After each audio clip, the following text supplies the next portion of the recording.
educativo, político-pedagógico, se ainda não fizeram a matriz de valores ou a carta de princípios, será bom que se apressem, porque é preciso ter uma base documental para poder avançar com as mudanças que vão acontecer.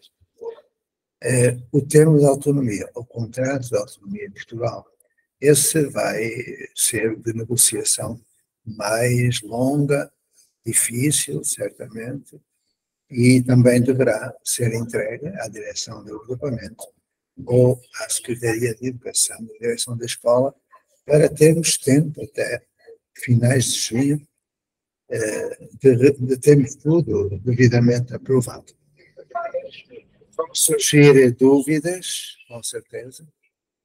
Nós estamos a entrar no campo da inovação e nós iremos tentando aqui esclarecer e, enfim, logo iremos ver. Eu parece que ouvi falar no meu nome ali fora, mas acho que não é. Bom, então vamos lá às perguntas. Nós estamos num hotel. Esta vida da andarilha é assim. Uma vez estamos na rua, outra vez estamos em viagem, outra vez no hotel e andamos assim. Alguma pergunta? Atenção às mãozinhas, quando quiserem perguntar, basta levantar a mão. Entretanto, pelo meio, eu e o Léo iremos dialogando e cuidando da questão da avaliação e dos protótipos. Só aproveitando o momento, para reafirmar a importância do termo de autonomia no Brasil. A gente sabe que é previsto pela lei brasileira, Lei de Diretrizes e Bases, a autonomia das instituições de ensino mediante a aprovação dos sistemas de ensino, tanto local quanto estadual. Acho que eu não convido para vocês, eu sei que tá. Então, é muito importante que a gente avance com esse termo. Se as pessoas tiverem dúvida específica, se quiserem encaminhar o documento para a gente, para que a gente dê uma lida antes que vocês façam a entrega às direções das escolas, ou até mesmo aos conselhos municipais de ensino, a gente está aqui para fazer essa leitura. É muito importante isso, gente. A gente está no momento, no limiar, de que esse tipo de ação registrado reafirma toda a nossa ação. Tá certo? Perguntas, questões ou moções? O Zé já está voltando aqui.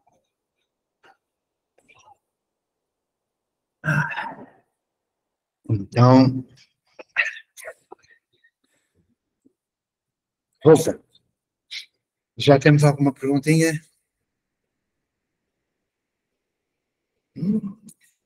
O Bruno estava com as mãozinhas, mas parece que não há pergunta nenhuma. Então, pronto, então, quando não há perguntas, quando não há dúvidas, eu me preocupo, mas aceito que não haja. Vamos lá vou falar um pouquinho sobre a questão dos protótipos de comunidade. A partir de meados do século passado, começou a romaria à Escola da Ponte. A partir de finais da década de 80, eu costumava dizer que os brasileiros, neste caso, nós tínhamos recebido já visitas de todo o mundo, praticamente, dezenas de países, mas o Brasil, propriamente, começou finais de 80, princípio de 90, e depois foi aumentando em número. E eu costumava brincar dizendo que quando o brasileiro ia a Portugal, ia a dois lugares, a Fátima e a Escola da Ponte. Porquê? Porque efetivamente era isso que acontecia. Ir ao santuário e depois ir ao santuário da pedagogia. O que é que isso dava às pessoas? Uma ideia muito mais próxima daquilo que era, já na época, a primeira experiência de passagem do centro do professor para o centro do aluno, do instrucionismo para o paradigma da aprendizagem, em que o aluno deixava de ser conduzido para ser sujeito autónomo, protagonista, da sua aprendizagem. Era muito importante essa visita e, sobretudo, uma presença mais longa para além da visita, porque uma imagem vale mais que 1000 palavras. As pessoas participavam dos trabalhos, observavam, e quando voltavam para o Brasil, imediatamente punham em prática aquilo que tinham vivenciado. Vivenciado. Não é escutado, vivenciado. Eu recordo, sobretudo, de uma escola, eu vou dizer o nome, Maria Peregrina, de São José do Rio Preto. Quem entrasse na Maria Peregrina quase era entrar na Escola da Ponte. Todos os dispositivos lá estavam, e isso me criou algum orgulho, porque a escola Maria Peregrina era extraordinária. Eu não sei se ela ainda existe, porque as escolas vão sendo destruídas à medida que vão assumindo mudanças, infelizmente.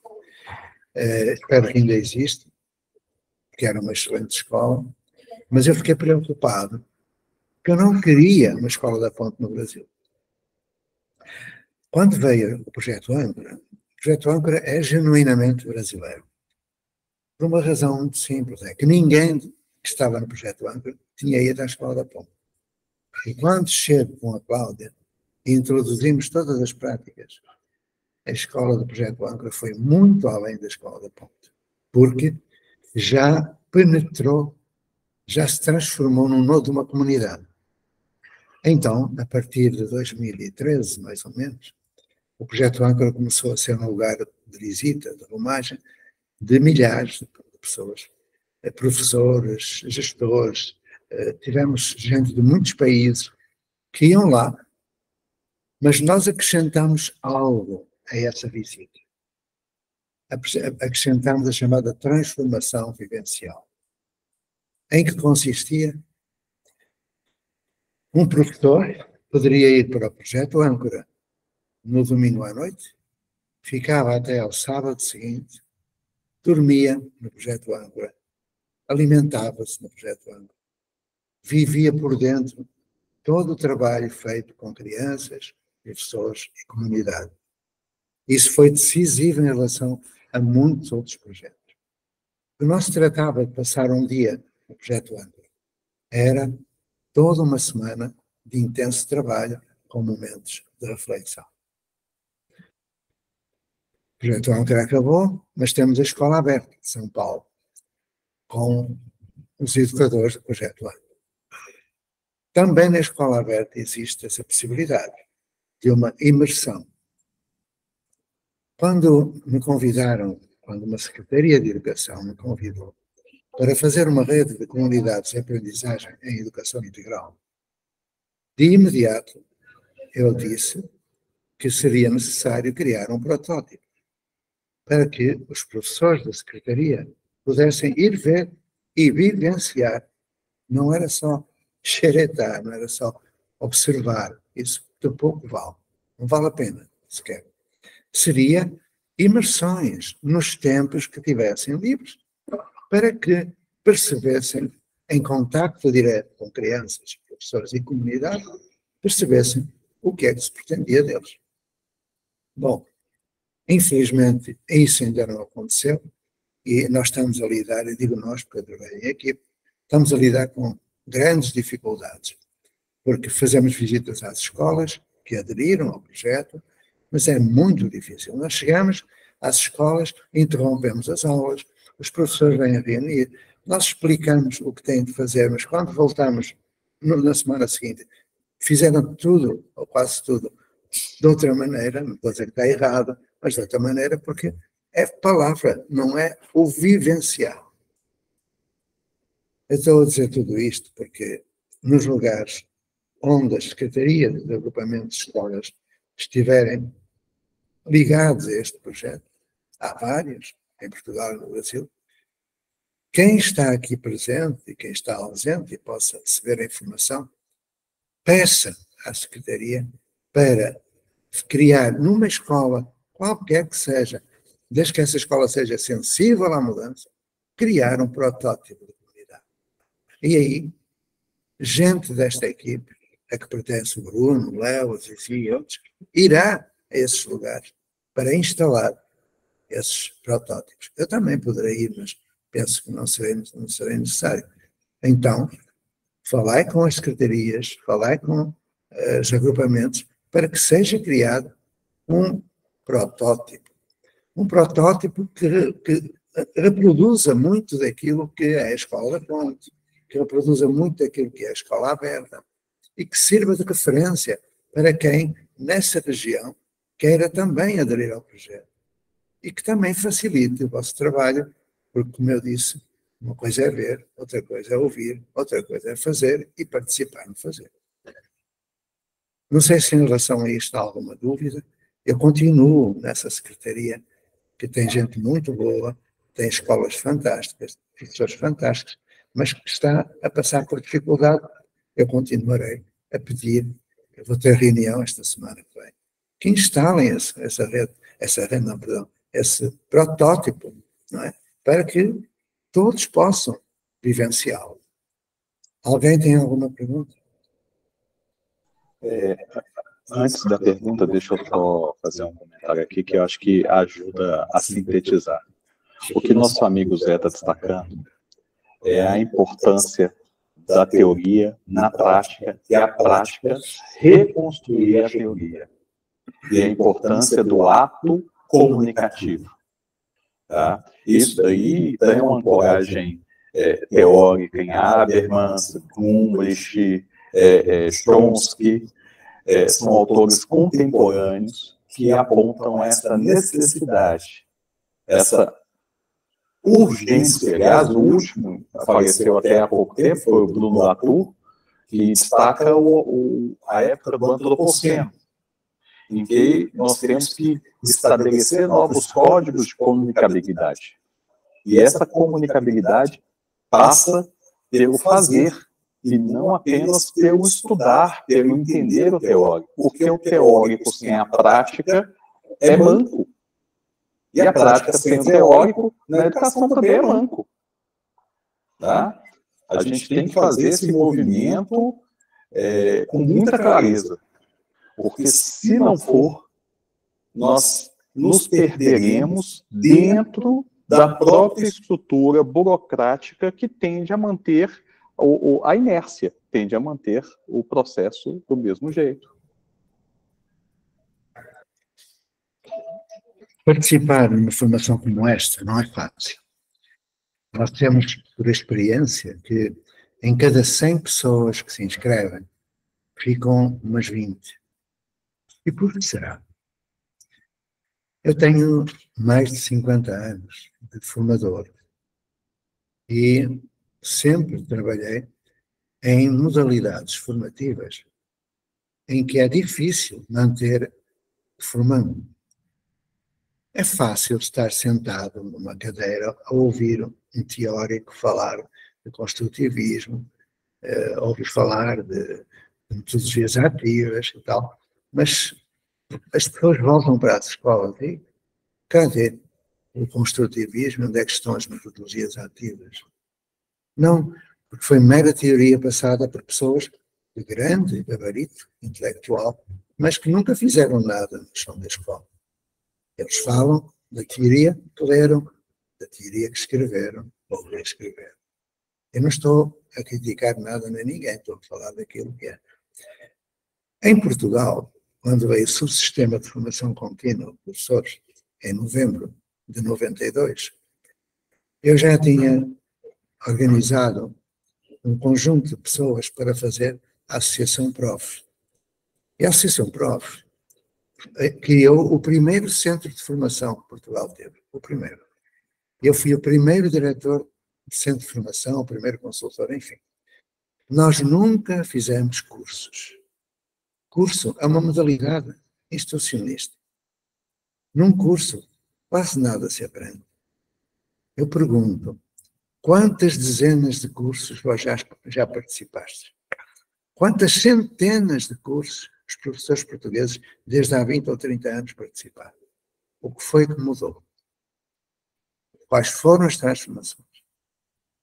O que eu vejo os centros de explicações a surgir, como ervas daninhas, o que eu vejo, os mesmos índices de aproveitamento. Então, para que é que se fez essa formação? Nós trabalhamos sempre lá na Prof, em círculo de estudo e oficina. E isso resultou em pleno. Um dia vou escrever umas cartinhas sobre isso. Já agora, continuai a lê-las, se quiseres, porque eu vou entrar agora numa área bem sensível.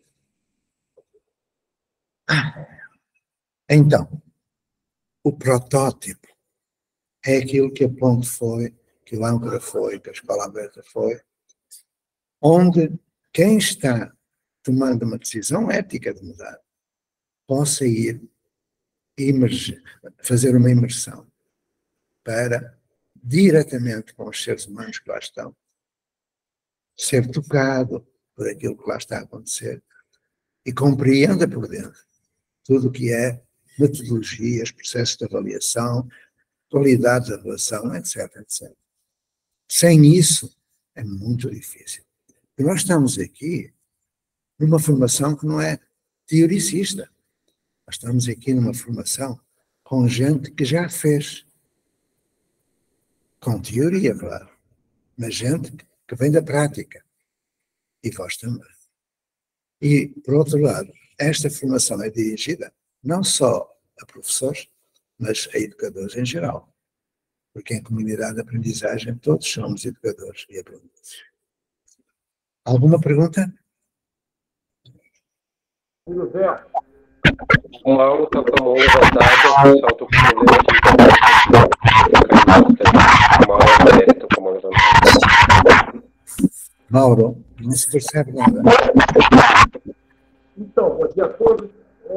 Amigo Zé Pacheco, esse processo de transformação vivencial, eu considero, vou falar mais alto, mais perto do microfone. O processo de transformação vivencial, ele é indispensável, como você já tem dito. A gente passa muitos anos na escola até se tornar professor, né? Então a gente guarda, né, introjeta essa maneira de se organizar no tempo, no espaço, que precisa ser desconstruída, né? Então, se você pudesse falar mais sobre como acontecia, resultados e depoimentos, possivelmente, de pessoas que participam desse processo de transformação vivencial, eu acho que seria bem legal.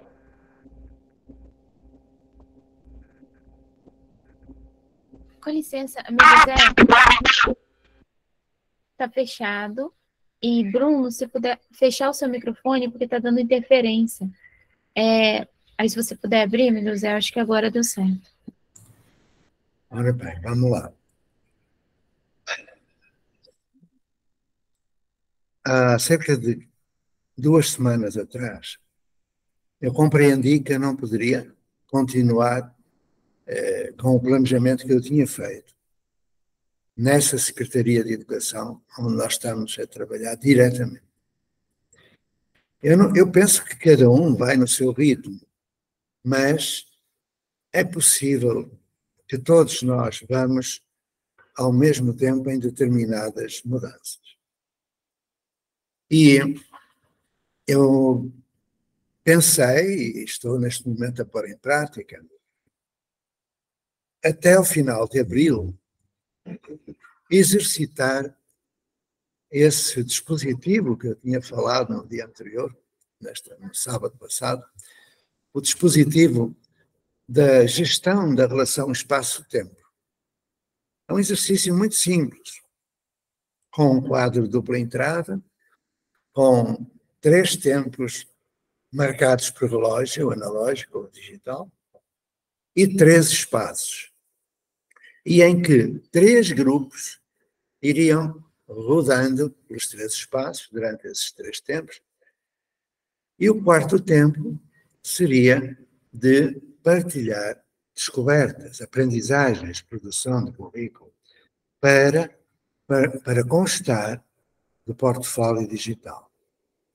Então eu propus isso, mas não aconteceu praticamente nada disso nos lugares onde eu fui, e volto a dizer que são pessoas fantásticas, educadores fantásticos. Mas sem um protótipo. Não conseguimos, as pessoas reinterpretam. Uma coisa é aquilo que nós dizemos, outra coisa é aquilo que as pessoas escutam, e outra ainda é aquilo que elas fazem. Então, eu deixei que as pessoas, durante 10 dias úteis, 2 semanas, se exercitassem nesse dispositivo da gestão entre o tempo e o espaço. De modo que, a partir daqui por 1 semana e meia, mais ou menos, quando eu voltar às escolas, possamos já ir além. E qual é esse além? Eu estou a falar na gestão espaço-tempo dentro do prédio da escola. Ainda não estou a falar de uma escola contextualizada na sua comunidade. Nós temos de ir devagar, homeopaticamente, porque as pessoas têm o seu ritmo, cada qual o seu, e as escolas também lidam com dificuldades diferentes umas das outras. Se bem que, volto a sublinhar, se nós tivéssemos protótipos, isto já iria muito longe. Então, ao final daqui por 1 semana e meia, eu irei voltar às escolas. Como vês, aquilo de que eu estou a falar é de uma prática, uma praxis. Vamos voltar às escolas. E ao voltar às escolas, nós iremos introduzir um outro dispositivo que consta do plano de inovação e do projeto de formação que vós, em princípio, tereis disponível. Eu já recomendei, e agora prestei muita atenção, porque eu vou falar, não vou mostrar. Dá para entender a diferença. Portanto, temos que estar muito atentos.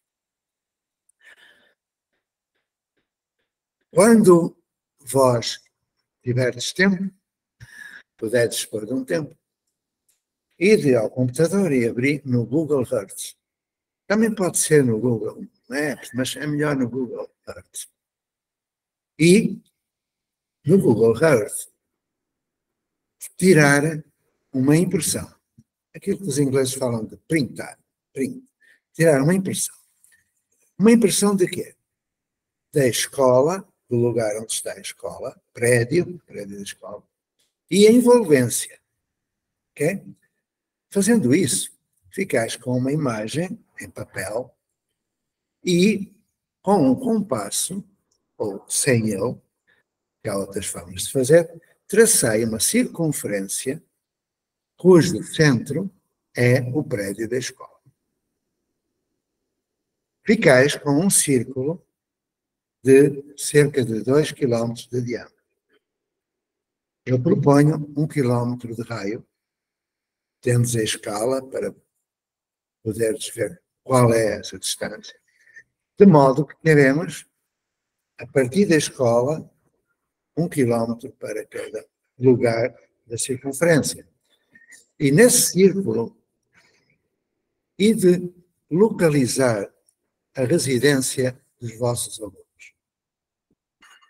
Haverá alguns, muitos, não sei, que moram dentro desse círculo e que, portanto, vão para a escola caminhando ou o máximo de bicicleta.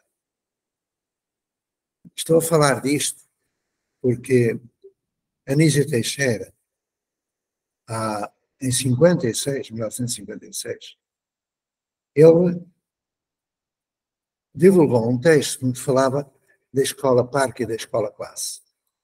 E nesse texto, ele é claro, a criança tem de frequentar a escola mais próxima da sua residência. A lei brasileira é explícita. A criança deve matricular-se na escola mais próxima da residência. A lei portuguesa diz a mesma coisa. Então, por que é que há transporte escolar? Não é preciso. A escola não tem vaga. Eu pergunto, por que é que não tem vaga? Então, a partir daqui, iria ser um monólogo que talvez não interesse neste momento, mas que eu vou ressuscitar em breve. Para falar de ressuscitar, já estou muito no espírito da Páscoa. Então, temos um círculo e identificai onde residem as vossas crianças. com um alfinete de cabecinha, sabem que aqueles alfinetes que têm uma cabecinha plástica, coloquei nesse lugar da residência.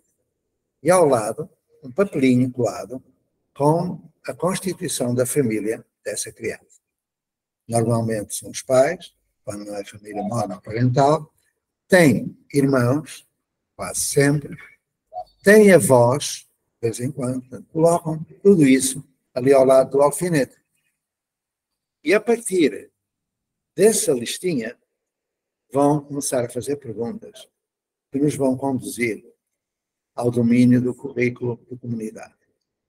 Porque nós só iremos entrar no currículo de subjetividade lá para junho ou julho. A intenção em Portugal é começar em setembro este trabalho e no Brasil em janeiro.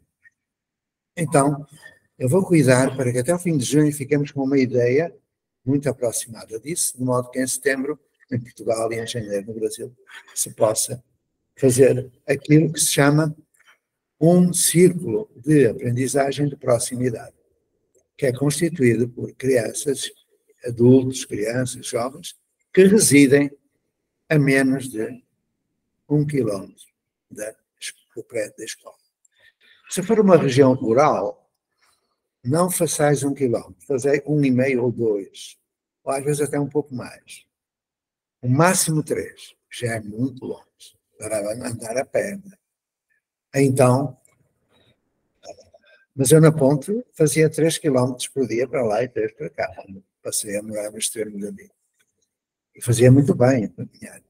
Claro que há dias em que está a chover, ou que está frio em Portugal, e as coisas têm que ser diferentes. Mas, nos dias comuns, isso pode ser feito. Se fizerdes para além de 1 quilómetro de raio, vós ides identificar lugares onde moram os alunos, mas não só. Ides também identificar onde moram os professores. Porque o círculo de aprendizagem de vizinhança, ouviram bem, vizinhança, ele funciona de modo diferente. O centro já não é o prédio da escola. No prédio da escola fica o professor que morar a menos de 1 quilómetro. Aqueles que morarem a mais de 1 quilómetro, eles vão constituir o centro, mas não é centro, o centro está em todos, em todos. Estou a falar de centro para ser mais explícito. Serão o centro dessa circunferência e vão ver quais são os alunos que moram perto da sua casa. E é com eles que vão ser tutores. Eu sei o que estão a pensar, que eu estou a delirar. Posso dizer porque isso já foi feito. Tudo aquilo que eu falo aqui já foi feito. E já foi feito dentro da lei. Já foi feito dentro da base teórica que este vosso amigo tem. Porque é uma inovação e não há livros a falar disto. Se bem que eu já tenha visto em muitos lugares as expressões comunidade de aprendizagem, agora até já apareceu círculo de aprendizagem, porque há sempre alguém que apanha a novidade, não sabe o que é, mas escreve e inventa. Mas esquece essa gente. É muito perniciosa.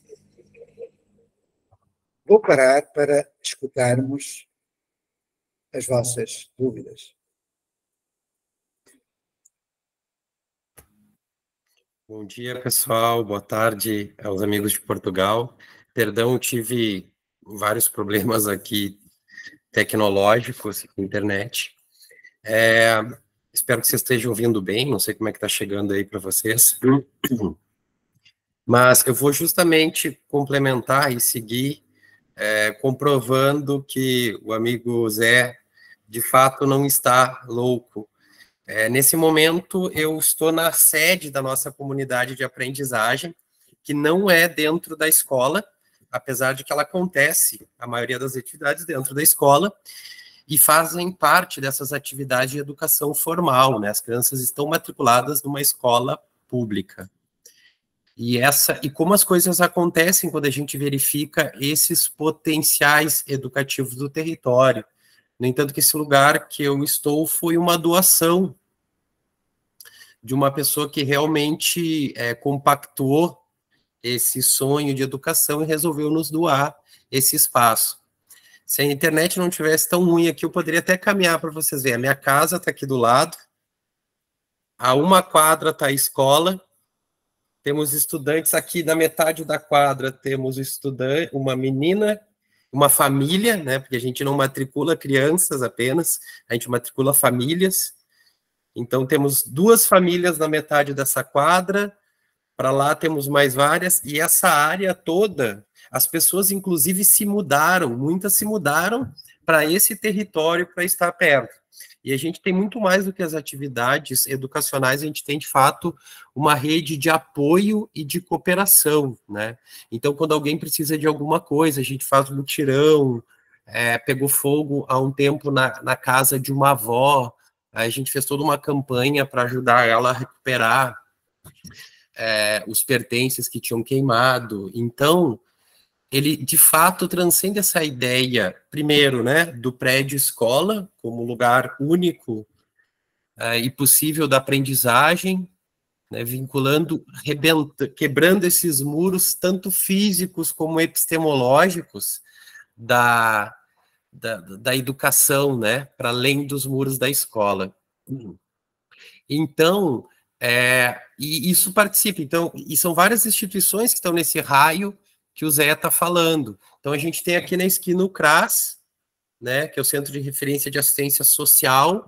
Nós temos vários projetos, as crianças têm aula de violão dentro do CRAS, por exemplo, hoje, já tiveram de teatro, elas têm atividade nesse espaço aqui também, que é a nossa sede, que a gente tem uma associação sem fins lucrativos, né, a gente tem uma personalidade jurídica, que é a Comunidade de Aprendizagem Escola da Floresta. Temos aqui um clube. Então, os pais, por exemplo, a gente teve recentemente uma assembleia para reconstruir a nossa matriz axiológica, com presença massiva das famílias. A gente teve no início do ano, as crianças verificaram que as salas precisavam ser reformadas e transformadas. A gente tem 3 ambientes de aprendizagem internos, né? Que os ambientes de aprendizagem é toda a comunidade, né? Tanto física como virtual. E então as crianças da Escola da Floresta se dividiram em equipes dentro dessas 3 salas e cada uma construiu o projeto, angariou fundos, porque a gente faz esse planejar com e não para. Então os estudantes eles planejaram, fizeram todo um plano para cada sala de reforma, que apresentaram em Assembleia Geral, aquilo que foi referendado foi executado por essa equipe, né? As 3 equipes que ficaram divididas nas 3 salas. E a participação da comunidade, dos pais, foi intensa, porque é um exercício de criar novamente esse vínculo que as escolas perderam da sua comunidade. Isso a gente vem fazendo aí desde 2019, é um processo gradual, porque as comunidades são desconfiadas, elas não são bem recebidas nas escolas normalmente, né? Então é um processo que demora um tempo de resgatar a confiança dessas comunidades, mas no momento que elas veem que realmente a gente está pautado por esse bem comum, né, para além ali da sala de aula, realmente esse vínculo se fortalece e as coisas acontecem, e eles começam a resgatar e acreditar novamente nessa ideia de coletividade, né? Então, eu queria trazer esse relato um pouquinho aí do que é a nossa comunidade de aprendizagem Escola da Floresta, e ela começou isso. Eu lembro quando eu estava fazendo formação com o Zé, e eu fiz exatamente isso. Eu peguei o Google Earth e fiz e circulei. Isso é uma oficina na esquina, né? Aqui é um vizinho tal que sabe, entende de horta, de plantação. Não, essa vizinha que tem uma padaria, sabe fazer pão. E hoje, várias oficinas, círculos de estudos e projetos são facilitados por membros da comunidade. Agora nós estamos começando, por exemplo, uma horta escolar / comunitária.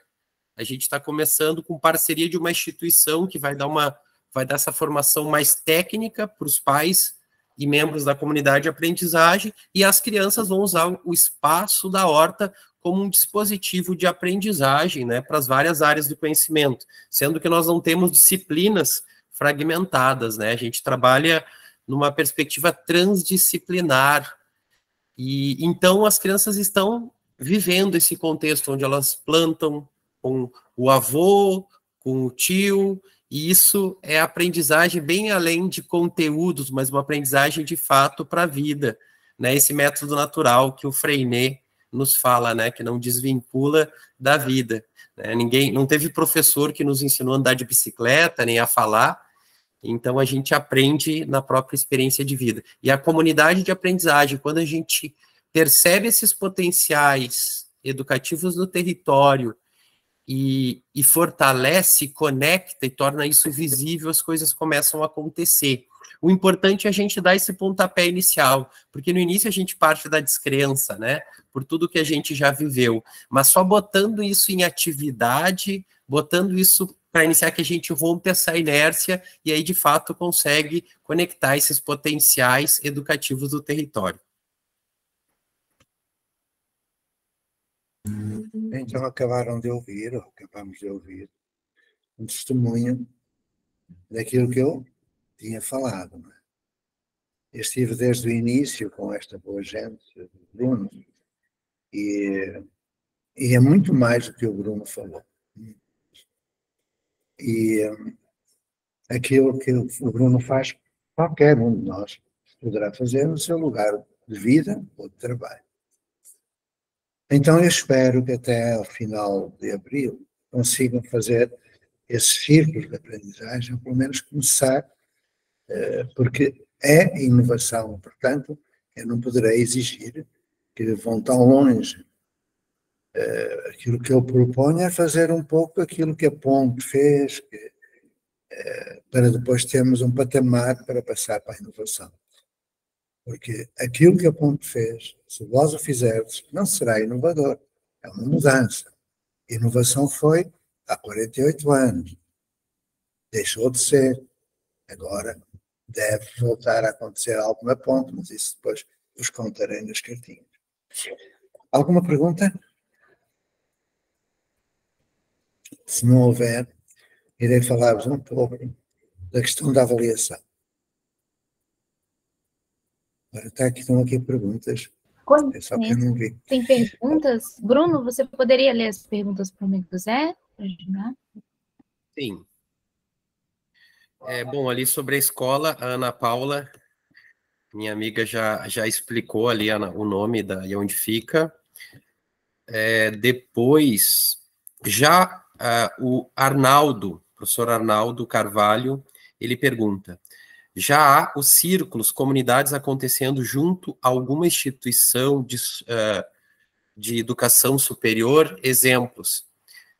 Antes de passar para o Zé, eu quero também trazer a questão de que a comunidade de aprendizagem Escola da Floresta, ela é um projeto de extensão na universidade onde eu trabalho. Então, há um vínculo. As crianças, por exemplo, ano passado, elas iam toda semana para dentro da universidade, e lá elas fizeram desde escalada, que a gente tem parede de escalada, a projeto de programação de jogos, a um projeto também de orientação, né, aquele que as crianças vão com os mapas, se deslocando e encontrando as bandeiras, que traz várias aprendizagens. Então, a própria comunidade de aprendizagem está vinculada a uma universidade, né? Mas eu creio que a pergunta do Arnaldo é, de fato, uma comunidade de aprendizagem ali na rotina curricular e formal de uma universidade mesmo da educação superior. Então, passo para o Zé, ou quem queira contribuir nessa resposta. Eu acho que eu posso contribuir um pouco, tá? Tenho a experiência da construção de círculos de aprendizado durante a pandemia, isso no Instituto Federal, e nós temos também exemplos, eu destaco dois especificamente. Uma das pessoas está aqui, se quiser falar um pouco do processo que tem vivido, é a professora Franciele Brizola, da Unipampa, que tem trabalhado na perspectiva da tertúlia e a construção de comunidades e de reflexão coletiva dentro da região ali de Bagé. Tá? Também temos um projeto nessa mesma direção sendo desenvolvido em diálogo com a gente. Não sei se a Caroline está aqui com a gente hoje, mas na Universidade Estadual do Amazonas. E estamos também em curso, já há mais tempo, com processos até é interessante, né? Porque quando se começa a construção das comunidades, quando se começa a fazer essas vivências, elas passam por questões, enfim, é o cotidiano, é o ser humano, que é o campus Matinhos da Universidade Federal do Paraná, que tem, sim, vivências de comunidade e até dentro do currículo. Uma conversa que eu tive há pouco tempo com o professor de artes, professor Alaor, que comenta, que traz essa questão da vivência, dessa integração, desse processo de construção de práticas de vivências comunitárias junto com a população em Matinhos, tá? Mas posso trazer a professora Franciele Brizola para a conversa? Será que ela tem condição de falar um pouco sobre as tertúlias e o caminho da Unipampa? Oi, Léo. Bom dia. Bom dia a todos. Tudo bem? Posso sim, agradeço aí. Só quis colaborar com o diálogo, primeiro dando um beijo grande no Bruno, que é efetivamente o primeiro servidor que consegue, por meio de uma ação, né, de comunicação com a comunidade de um dos campi da Universidade Federal do Pampa, realmente criar, mas ainda, né, na parceria, e eu diria no protagonismo da escola básica, né, no qual a universidade apenas apoiou. Mas esse apenas, vocês percebam que é potencializado com a presença, né, de um servidor que compreende essa função social, assim, de fato. E eu acho que isso é um pouco o que a gente tem para relatar. Enquanto instituição, a gente caminha num paradigma muito ao contrário ainda de tudo isso.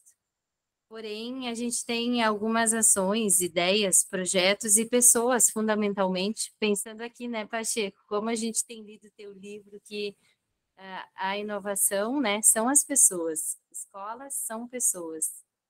E essa ética do trabalho com o campo público, com as pessoas, né, é o que tem nos ajudado a aproximar de alternativas, né, é um contramovimento, eu acho que posso dizer assim, dentro da própria universidade, que não é específico, mas que já rende algum fruto, como o Bruno bem relata.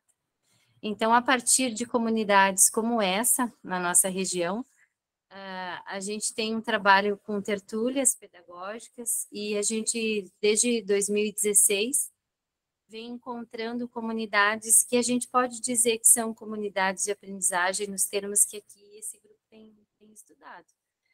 E nos arriscamos a não conceituar ainda, assim como uma comunidade, mas viemos trabalhando nessa congregação. E aí a gente tem, nessa grande fronteira com Uruguai e Argentina,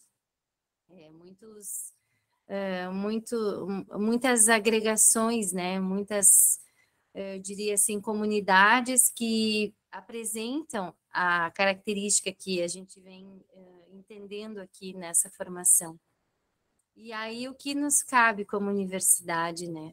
Nesse momento em que eu acho a universidade ainda um grande paquiderme, lento e até surdo e cego, no sentido de não conseguir ainda dialogar com essa nova perspectiva do paradigma da comunicação, a gente apoia e aprende, né, mais que tudo, por meio das tertúlias, com esses espaços da comunidade e da educação básica. Então, a gente tem reunido escolas que estão no processo de buscar transformação por meio dessa questão da comunidade.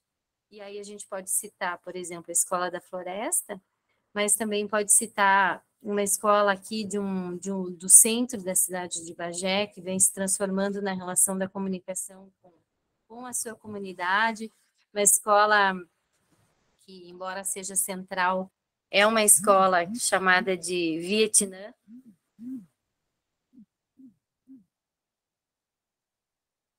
Acho que agora voltou. Sim. Então, são exemplos de espaços em que, como universidade, a gente vem buscando, né, conhecer e, mais que tudo, estar junto, né, tentando que nos respingue de fora para dentro, como eu falo.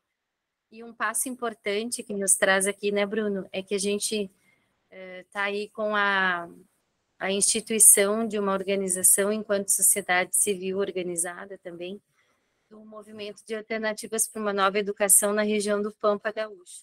E aí a gente vai trabalhar de uma forma mais concisa, né, e reunindo literalmente forças, né, mais escolas e mais comunidades de assentamento, comunidade indígena da fronteira com o Uruguai, comunidade quilombola de outra fronteira que a gente tem aqui também com o Uruguai, outra cidade irmã, e aí a gente acredita que vai poder, de fato, dar um passo a mais.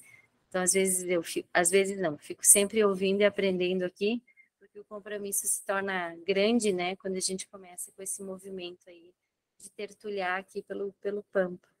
Mas é um pouco isso, eu espero que em breve eu seja uma aluna desse curso mais ativa, no sentido de poder contar mais do movimento, né, a gente está realmente começando, tem uma primeira reunião, que até já vou chamar o Bruno na quarta, já fica aqui, Bruno, uma conversa que ia te fazer agora à tarde.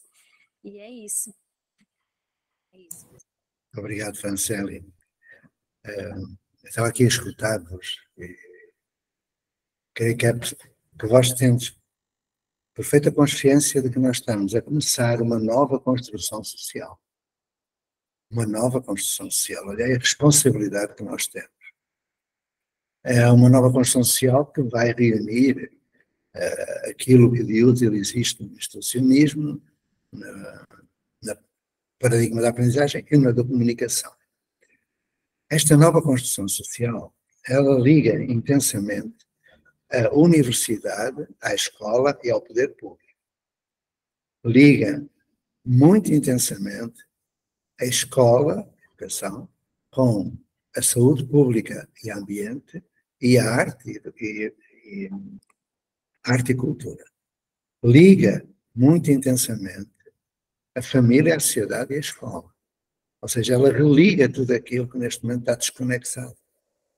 Mas o mais interessante daquilo que eu consegui escrever e que dia será revelado, à medida que vamos fazendo, eu vou passando tudo aquilo que eu para lá escrevi, é que quando alguém que está na universidade faz essa pergunta, se alguém faz a pergunta que o Arnaldo fez, faz a partir da universidade. Quando alguém do ensino médio me diz, eu tenho ensino secundário em Portugal, eu tenho mais dificuldades porque eu não estou em monodocência, eu tenho os colegas que têm especialistas e que não querem. Bom, o mais fácil é começar com o fundamental, com o ensino básico. O ciclo primeiro em Portugal, por exemplo. Mas tomemos consciência daquilo que é mais diferente daquilo que temos como habitual, que é não haver segmentação cartesiana. Não há fundamental 1, não há primeiro ciclo, segundo ciclo, terceiro ciclo, não há fundamental 2, não há ensino médio, não há ensino secundário, não há ensino superior, que teria de haver um ensino inferior, e é muito triste que haja. Não há EJA, não há educação do campo, educação da cidade, educação da saúde, educação da infância, educação ambiental, educação. A educação é uma só.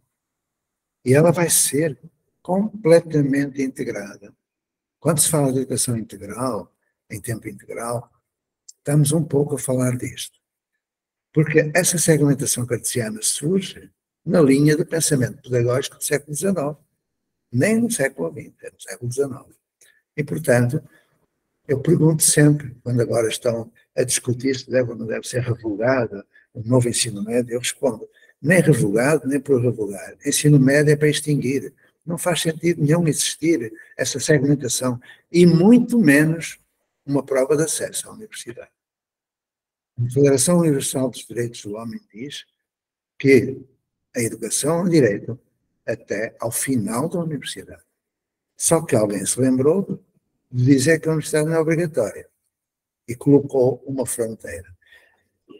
Onde eu quero chegar, quer a iniciativa venha da universidade, quer venha de jardim infantil, de jardim de infância, tem que ter em mente que temos que fazer um religar essencial para aquilo que hoje está com falta de conexão.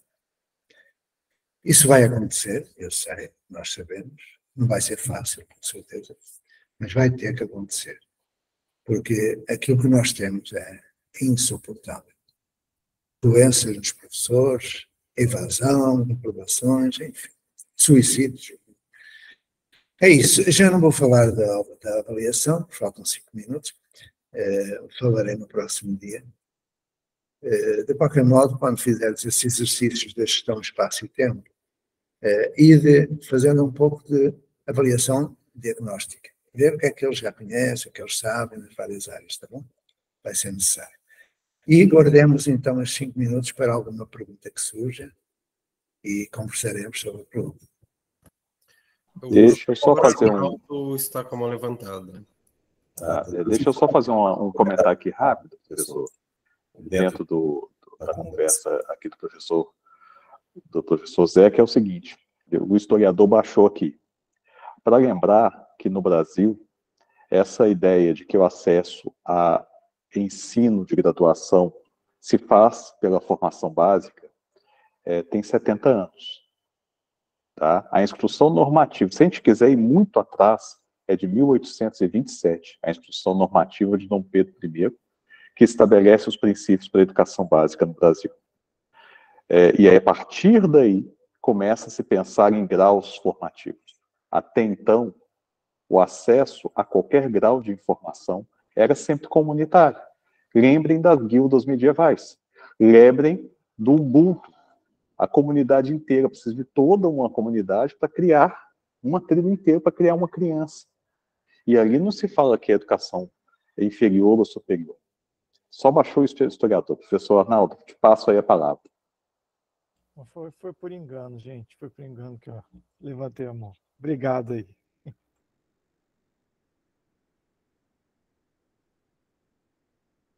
A mão real a gente não se engana, né? Mas essa aqui, de vez em quando, o botãozinho vai pro lado.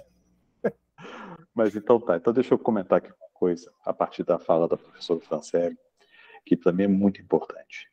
Ressignificar o paquiderme e se colocar como um ratinho dentro desse paquiderme. Ratos afastam, sabe? Essa cristalização de uma sociedade da fidalguia, tanto no Brasil quanto em Portugal. Porque o acesso ao ensino superior é nada mais do que um acesso ao título de doutor. Para quê? Para que os outros não sejam doutores. Né? Então a gente tem uma reflexão aí muito profunda. E o caminho de quem está nesse lugar profissional, que é o universitário, é exatamente o caminho de abrir as portas para a comunidade. Né? Como? De várias formas. E muitas delas previstas na lei. Né? A partir do momento que a gente começa a ler, por exemplo, no Brasil, o artigo 206 ou 207, agora estou em dúvida, da Constituição, que estabelece que ensino, pesquisa e extensão são indissociáveis. Portanto, o que o professor Bruno faz na Escola da Floresta é ensino, pesquisa e extensão. Portanto, não é só uma ação de extensão da universidade. É também um lugar de atuação, de formação continuada, de formação inicial, de vários profissionais em vários âmbitos. Porque, olha só, ele falou do CRAS, assistência social, música, saúde. Aliás, eu não consigo conceber educação sem um tripé básico. Ação social, saúde e educação, que é sempre ação. Nunca é uma atividade parada, né? Então, é isso.